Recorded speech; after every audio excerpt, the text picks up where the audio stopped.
We are the sexagenarian sages. We are here to bust the myths around sex and aging. And I have something I'd like to say to you. In fact, I love making love with you. And it is so delicious to feel you inside of me. And that's why it was so hard for all those years where we went through that period where penetration was painful for me. I wanted it, but I knew it was going to cause pain. So it was something that just, it was hard. And I know it's hard on you too. Yeah, I didn't want to initiate and cause pain. And I wasn't initiating because I didn't want the pain. And I am so, so glad that I took the steps I needed to overcome that. So what caused all this? Well, I am a breast cancer survivor. And I went into menopause at the age of 42 due to the chemo I had because of the breast cancer. And that created a little bit of a problem for our sex life. The main problem I was having then is I wasn't producing the lubrication that I had in the past. Because it's natural for us to lose lubrication when we go through menopause because we aren't producing the estrogen we used to. And I started using other lubricants. And I'm actually going to do a separate episode where I talk about the different types of lubricants and how I like to use them for different applications.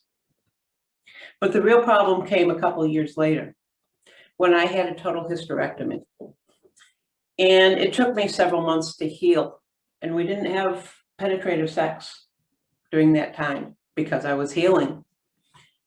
And the first time we did try to have penetrative sex after that, it hurt. It was a lot of pain for me. And basically we stopped having sex because of it. I talked to my doctor about it.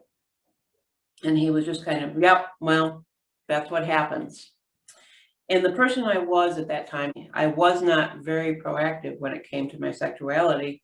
I just tried to accept that. And in fact, I tried to tell myself I was happy that that part of my life was over. But I wasn't. I missed it. I missed the closeness with you. And frankly, I missed the feeling of sex and penetration. The sad part is that we went close to a decade in that state. And we were only having penetrative sex maybe 2 to 4 times a year. And for that matter, sex period was almost off the books because I wasn't initiating, he wasn't initiating. We just kind of let it go. Now, granted, there were other things that we understood we could do, other techniques, other things to have the kind of intimacy that we were craving. But you know how it gets when you want something and you can't have it? And honestly, the person I was at that point, to me, sex was penetration. I have a completely different attitude about sex these days. So, how did I overcome it? Well, I don't recall how I learned about vaginal dilators, but I got on Amazon and I bought myself a vaginal dilator set. This is the one I bought. Since then, I've learned that there's a lot of different styles, a lot of different ones that I could use. This one's hard plastic. It worked for me. I would probably use something different in this case. But what it is a series of graduated tubes. Can you hold that for me, please? I will hold that. Thank you. And this one really doesn't want to come out. There we go. Pop. So this is the smallest size. So I ordered one of these and I started using it every day. And what I did is I would insert it for, at first it was just a few seconds. I would put some lube on it. I would put a condom over it just to protect it and to help clean up better. Put some lube on it, insert it, When it started getting uncomfortable, remove it. Did that the next day, a little longer. And when it became comfortable, I moved up to the next size and repeated that. It's kind of yoga for your yoni here, wasn't it? Actually, you're stealing my name. That's actually going to be another episode. I am going to do an episode called Yoga for the Yoni about one of the other things I'm going to show them in a minute. Okay. So as this one became comfortable, I moved up to the full size. And within a month, I found that it was comfortable again. And we tried penetrative sex, and it felt good. Felt nice, but I still had an issue. The issue was that in that decade where we weren't having penetrative sex very often, my vaginal muscles had atrophied. The vagina is a series of muscles, and like any other muscle, if you're not using it, it's going to lose strength, it's going to lose flexibility, and I needed to build it back up again. So I got myself a set of, let me pull it out of the box, yoni eggs. These happen to be jade. They're often called jade eggs, but they come in different materials as well. And I will do a separate video, Yoga for Your Yoni, about how to actually use these to help you get back the conditioning of your vagina. So I worked with those and got the strength and elasticity back to my vagina to really be able to feel the pleasure of penetrative sex again. Now, I mentioned what my doctor said. Oh, well, that's what happens. There's a belief out there that there is nothing you can do about that. And in fact, according to a National Institute of Health survey, 70% of women with symptoms of vaginal atrophy do not discuss it with their provider. Some of that's due to embarrassment, but some of it's also that they think it's an expected part of aging. I'm here to tell you that there are things that can be done.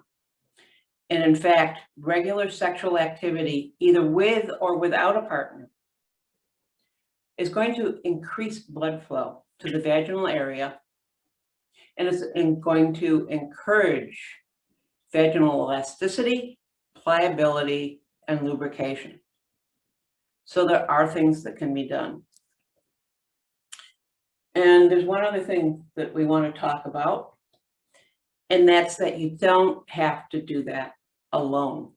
I learned all of this on my own because I wasn't finding the resources I need. There are resources out there. There are sex coaches who can tell you about these resources. There are certified body workers and physical therapists who are actually trained to work with pelvic floor issues. Exactly. Yeah. Do you want to speak on? There are people who are medically trained, specifically trained to handle this. You can contact us and we can help put you in touch with them. I've been trained in this as well. There are things that you can do so you don't have to say, well, it's just part of aging. I have to accept it. No, you can improve things. You can keep your sex life going. Don't accept the myth. And I think that's one of the big things about this episode and about our whole series is so many of us suffer alone and in silence because we think that, you know, it's just the way it is. It's just the way it is. And it's partially because of the fact that we don't talk about sex in our society in general. And we want you to know there is help out there. There is hope. There are things that can be done. There are people you can talk to openly with these issues who understand and can help you with them. And we understand it's uncomfortable. It's uncomfortable to talk about it. I was one of those who had a problem even talking to my husband or to my doctor about sex. And now I'm standing in front of a camera here, talking to people all over the world about my sex life. I got used to it. I just learned how to do it in a way that was comfortable to me. And become more accepting of the fact that you're a human being, Mhm. and part of being a human being is being a sexual being. And I'm not saying you have to be out there talking to everybody about it, but getting to the point where you're comfortable talking about it to your doctor or to your partner so that you can have the sex life that you want, I feel is important. Do you have anything else you'd like to say around vaginal atrophy or painful penetration? Not in this video. We'll probably talk about it more. Yes, I think we will. So thank you for watching. Don't forget to subscribe. And don't forget to reach out to us. If there's a link up above to our website, or you can send us a private message. Give us a like. Yep. If you want some help, we're here to help. Great. Thank you very much for listening. Thank you for watching.